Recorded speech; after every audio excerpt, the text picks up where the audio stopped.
Hello everyone. In this video I'm going to show you all how you can actually copy and paste on Microsoft Excel. So there's a few different ways that we could do this. Let's just say in our example we want to go ahead and we want to create a new sheet. And over here we're going to go ahead and rename this one 2026. This one to be 2025. And what we're trying to do is we're just creating a monthly budget report, and every month or every year will have its own sheet. So let's just go ahead and copy all this up here. This is all we have right now on the sheet. So we can come over here.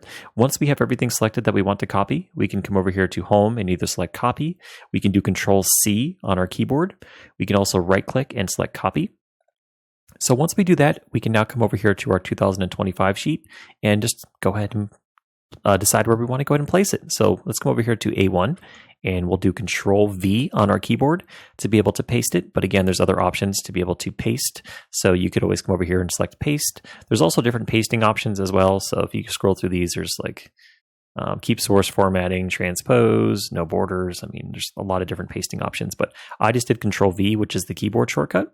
And now that I have it pasted, I can go ahead and I can decide to make changes to it.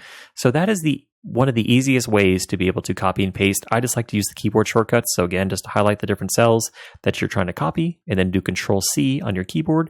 And then once you're ready to paste it, you do Control V or you right click and select your pasting options, or come over to the Home tab on the ribbon and select your pasting options there.